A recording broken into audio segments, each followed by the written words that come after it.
Good evening, Excellency, ladies and gentlemen. Welcome once again to Cambodia Global Dialogue of Southeast Asia TV.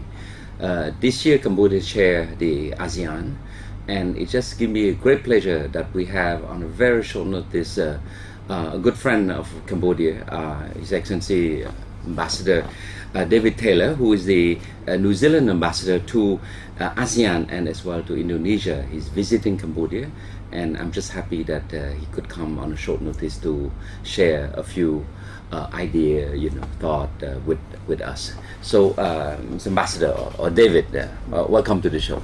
Thanks, Siphana. It's great to be here. Yes. Well, anyway, I'm not gonna try to describe your background, but I'll give you a few minutes to introduce yourself. Oh, that's a scary thought. Well, I'm David Taylor. I'm the ambassador to ASEAN and to Indonesia. I've been in the role now for 2 years. I've thoroughly enjoyed it. Dealing with ASEAN, one of the most dynamic regions in the world, has been exciting, and dealing with Indonesia, which is one of the fastest developing countries globally, has also been a lot of fun.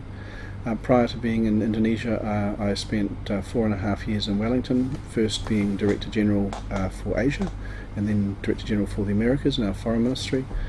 Prior to that, I was Ambassador in Korea, where I dealt with both North and South Korea, living in Seoul, of course.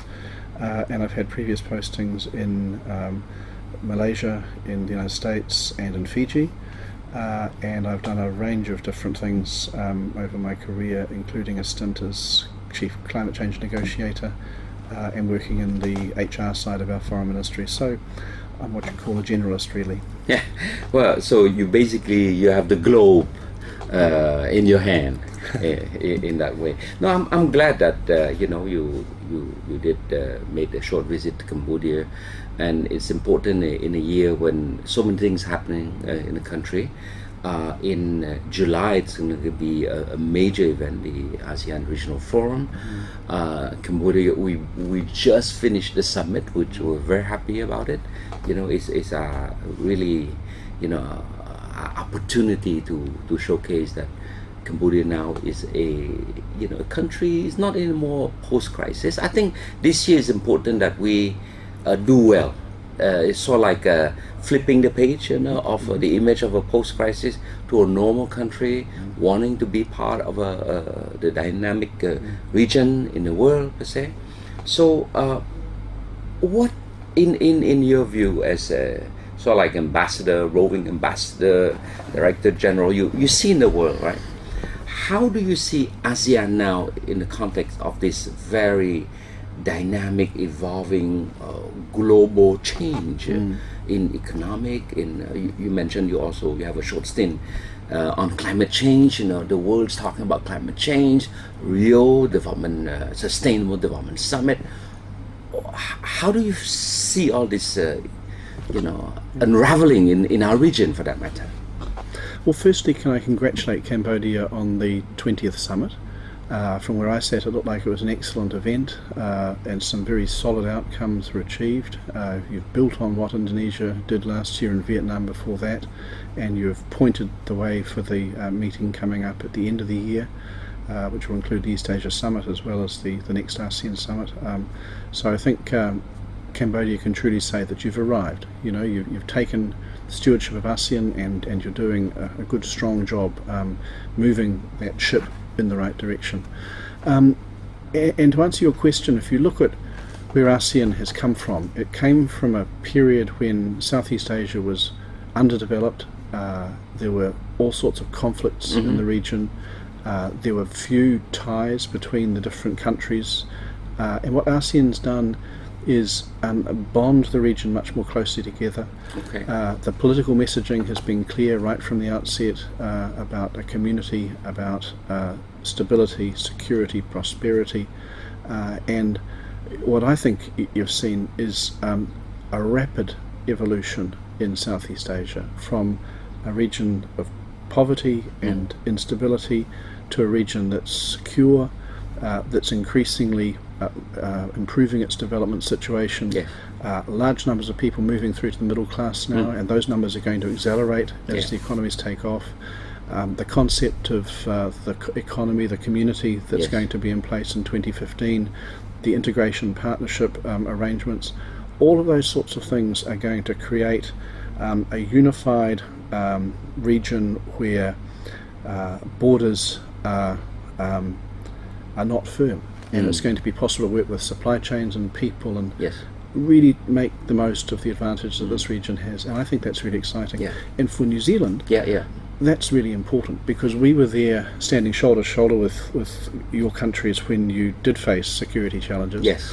And we were there helping with development assistance in the early days. We're still there helping with development assistance, but increasingly we're looking forward to our relationship evolving and taking advantage together of the new opportunities that exist by reaching out to the rest of the world. And it's a very exciting period. Well, you know, David, I'm more a trade person, so I cannot help but to dig into area that I'm comfortable. And I think the ASEAN Economic Community is just a few years away, but that's the future. But how I see is that in the recent year, we had already, you know, a good, you know, free trade arrangement with Australia, New Zealand. You know, how do you see ASEAN as a regional bloc, you know, dealing with economic power? I like to say that, you know, Australia, New Zealand is an economic power, you know, in this part of the world that ASEAN have to reckon with. If not, we wouldn't be entering into this free trade, right? How do you see the challenge and the prospect, you know, that, you know, we can really benefit much more from that? Well, ASEAN's come a long way in a short time. I was posted in Malaysia when the ASEAN Free Trade Agreement was first negotiated, and I remember that dealt with goods to start with, and there was something like 5,000 products that were excluded because people were sensitive about the rice and different products. And a lot of people then said, it's never going to work. ASEAN's never going to get this thing up and running.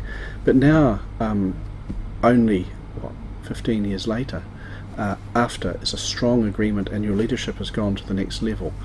In that time, you've also negotiated FTAs with 6 of your key dialogue partners: Australia, New Zealand, Japan, Korea, China, India, and there's a network of agreements that are in place which are offering new opportunities for business in both directions.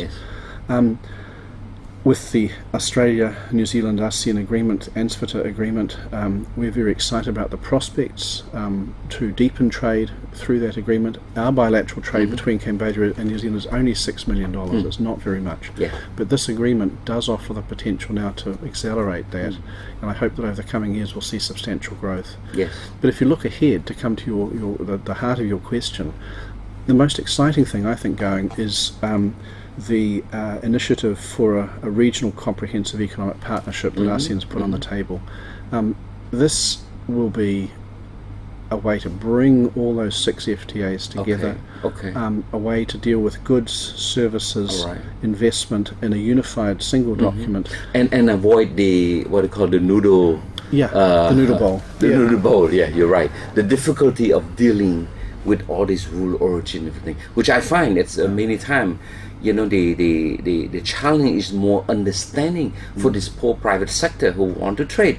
You know, they see the opportunity, but then wait a minute, you know, I want to ship to Australia, but at the same time I have another shipment going to you know, Japan, and then and after a while they gave up. Pity the poor customs officer sitting at the border saying, "Oh, this came from New Zealand. You're right. Do I do it through this one or this one?" Or the business in Cambodia that's missing out because someone else is able to find a cleverer way to deal with trade than to do it straight through your borders. So this RCEP would create a simple single framework for trade. It would open the borders up beyond the ASEAN and the spokes, if you like, to a broad wheel of all of these countries together. How is it coming along? I mean, how soon do you think this thing will happen? I should ask you, because ASEAN's in the driver's seat. Touché. I talk with the Indonesians. The chair is an Indonesian at the moment of the process, and the first stage is getting templates together within the ASEAN group, which they will then bring out to the rest of us. And my understanding is that the goods template is well advanced.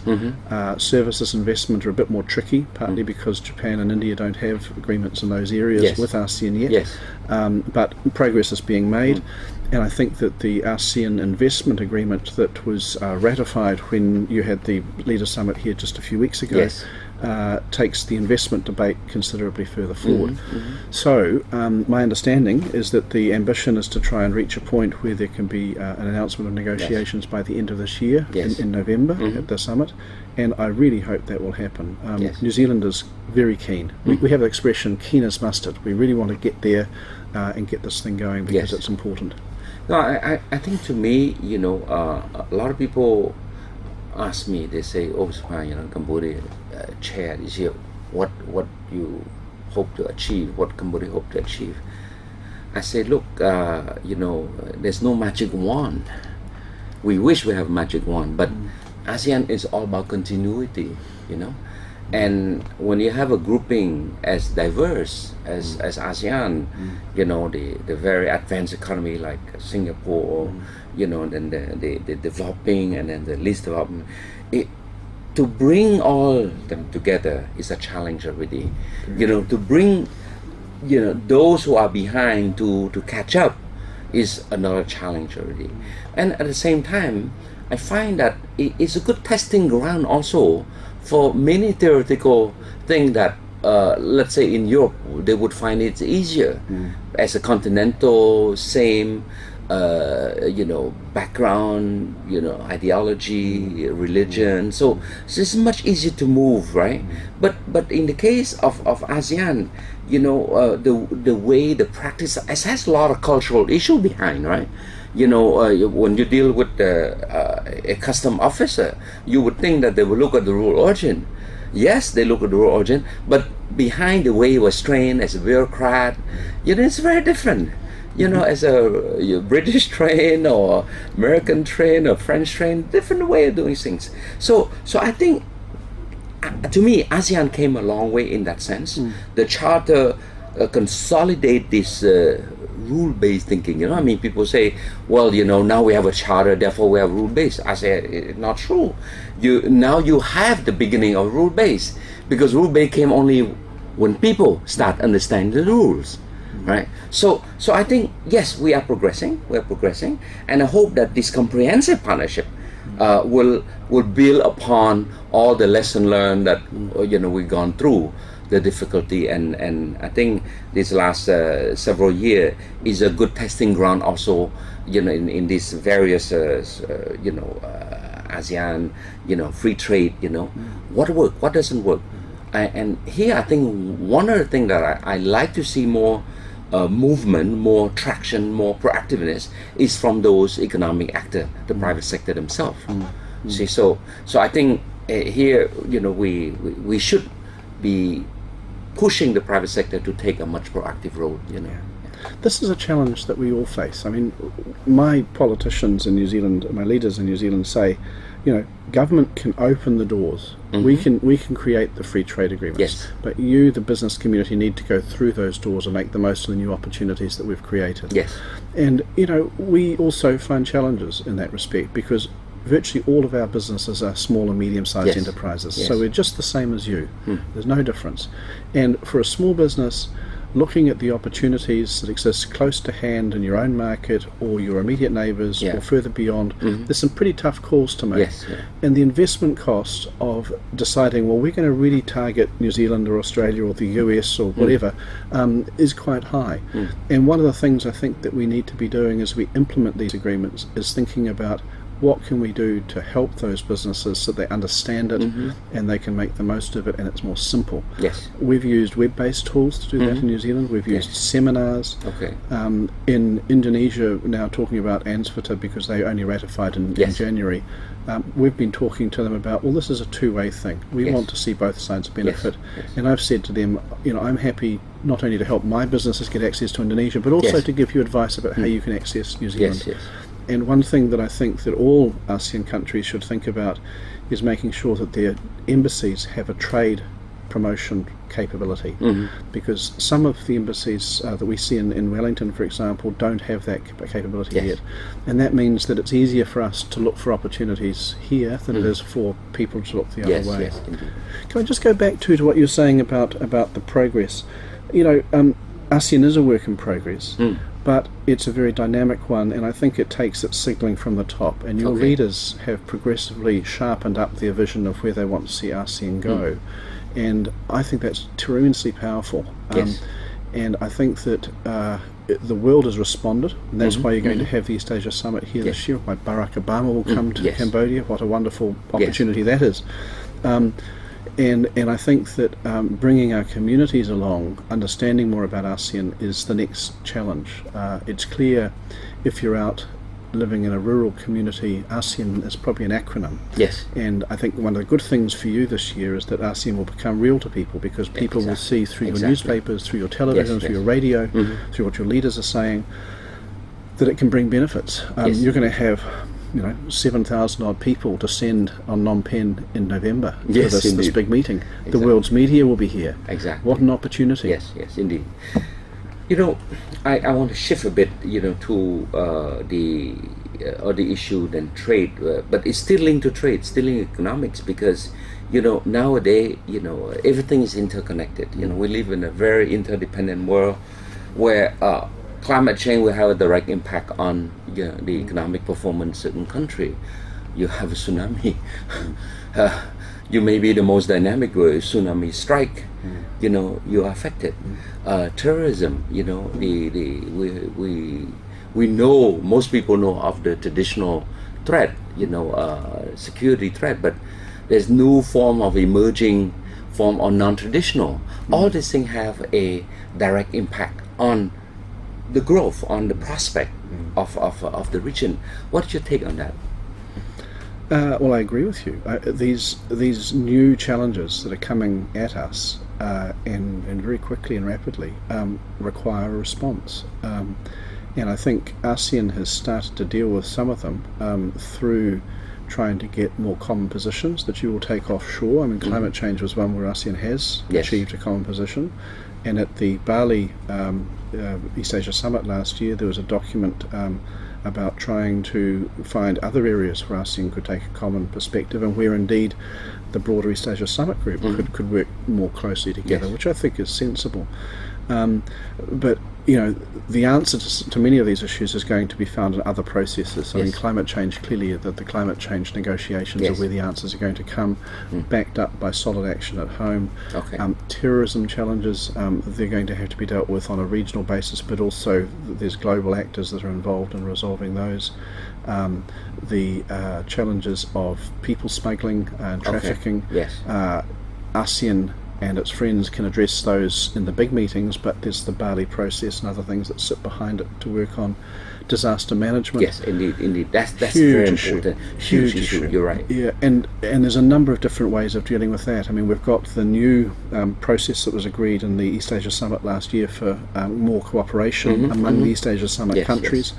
But there's also the AHA Centre, the ASEAN Humanitarian Assistance Centre, which was set up to help communication flows when disasters happen, and New Zealand's been playing a key role in supporting and advancing that. That's in its infancy. It needs time to settle down, it needs to get the staff in place, but over time I think that will be a useful resource. There are facilities in Malaysia and Thailand for assistance with disaster relief, stockpiling of equipment, etc., which are very valuable. APEC has a disaster relief component to it. Many other processes do as well. One of the challenges there, I think, is bringing all of these together, so that when disaster does strike, as it will sadly, we're able to coordinate in an effective way and not lose time. We saw with the massive disasters in Japan last year that quick response meant saving lives. So we've got to focus collectively on how we make these processes more efficient. So you see cohesiveness in the response in this major global issue, right? I mean, disaster management is clearly one area that this region, is very much prone to. Last year flood is a good case. I mean, who would have thought that Bangkok will be inundated and half of Cambodia is inundated? Luckily, it's all rural area, but still, lives were lost, and and knowing what this climate change is, is happening, you have to come to reality that more will be coming. So the trick is how do we mobilize not just ASEAN itself, but our partner, you know. And I think Australia, New Zealand, the US, you know, China, Japan, we all looking in this one voice, you know. So these are very good. In the other of traditional security, you know, do you see a lot of progress in confidence building measure, you know, moving toward a more advanced level of preventive diplomacy, you know, in area of maritime security, for example? Well, if you go back 20 years to when the ASEAN Regional Forum was established, which deals with security matters, at that point there was no confidence. There were concerns about getting military people in the same room as civilians to talk about security issues. And almost 20 years on, that conversation's become a lot easier. We're still not seeing the kind of defence cooperation that I think many of us would like to have seen in that forum. But what we've seen also is the development of the ASEAN Defence Ministers Plus process, where I think that military-to-military conversation has become easier. And we've also seen cooperation, for example, the Directs exercise in Manado last year to deal with a disaster scenario, where again military assets from throughout the ASEAN Regional Forum region came together and cooperated. So I think there's been some progress on the soft end of engagement. On the hard end, the tough end, that's going to be a bit further away because, you know, as you know yourself, there's still one or two areas where there's some tension between countries in the region. Flashpoints, exactly. The South China Sea issue is a big one there, and I think that the process that Cambodia is leading this year of trying to get a code of conduct underway is very important. It was great to see the guidelines agreed last year, and I think that was a huge step forward. But you know, more progress needs to be made. I know it's very challenging because you've got very different interests within ASEAN. China's got very real interests as well. But from where we sit, from New Zealand's perspective, we'd love to see progress made on the issue because that provides a basis for stability in the region, and we will support anything that all sides can proceed to negotiate together and work with. So again, it's a work in progress. But as you said yourself, this is what ASEAN's about. You know, it's not about getting agreement right now to something that's going to last forever. It's about, you know, we're on a journey together, and we've got to keep moving down that path. Well, David, I hate to say that these 30 minutes go so fast. You know, we have just a few minutes left. And I just want to ask you any message you want to pass on to the audience, you know, from your short visit here, and you know, but from your vast experience, what's your message? I'm not sure I've got vast experience, but what can I say? It's been a pleasure to be back in Cambodia. It's my second visit. The first was a holiday with my family in Angkor Wat and Siem Reap, which I loved. But Phnom Penh is a great city, and I'm looking forward to coming back here many more times this year. Can I congratulate you on the leadership you've shown so far in your chairmanship year of ASEAN, and wish you well for the rest of it. From the people that I've met across the Foreign Ministry and the Commerce Ministry, it's clear that there's some very fine minds thinking about the issues and trying to make some progress. So we hope to see real progress made on the ASEAN agenda this year, and we want to work with you as a small friendly partner of ASEAN to achieve good outcomes. Can I say too that having visited here and only recently been in Myanmar, where there's been a whole lot of attention because of the changes there, that I hope that the world's focus on Myanmar and the prospects there for development and democracy, I hope there'll be some spillover here, because with the summit you're going to have attention here. People are going to be looking at Cambodia in a fresh way. They'll be thinking about this part of Southeast Asia in a different way because of what's happening in Cambodia. So I hope there'll be a ripple-on effect. And if I was going to encourage your government, I'd say think about how you can capitalise on that and find ways to really make sure that when people think about Southeast Asia in light of what's happening in other parts, that Cambodia too. You know? Indeed. But anyway, we're there to work with you. Thank you for having me. It's been really fun. Thank you, David. Let me just say on behalf of the audience and the studio that how thankful we are of your short impromptu visit here. So I hate to bring this show to a close, but we for a short 30 minutes we have a chance to catch a glimpse of it. But again, from a perspective of not an outsider, but outsider from the region, but a dialogue partner to the region, to have this view how the New Zealand see ASEAN, how New Zealand see the development of the region, but as well to have also a glimpse of the various challenge that will face this region. Even though it is dynamic, there are issues that we must tackle, but it's a work in progress. One thing I really want to stress that it's more the role, how do we get the private sector, the business community, to take on a much more active role now that the politician, now that the policymaker have done their job, which is establishing a charter, negotiating and signing and ratifying all these various free trade agreement. The bottom line, unless the private sector take a proactive role and engage, the people will not see the benefit of this regional or global integration. So, and from a perspective of a small country, Cambodia, like New Zealand, we probably share the same view on the world, that it's very difficult to go outside your own realm, because you don't have you're not a big multinational, but at the same time opportunities out there for relationship, for synergy. So the trick is, how do we as a policymaker, as people who are in the driver's seat, will cede our place also to the private sector to also help to drive this so-called engine of growth. So once again, David, thank you so much, and have a safe return. Yes. Thank you very much, and enjoy your trip to New Zealand next week. Thank you. Looking forward to having you there. Yeah, thanks a lot. Thank you. Yeah.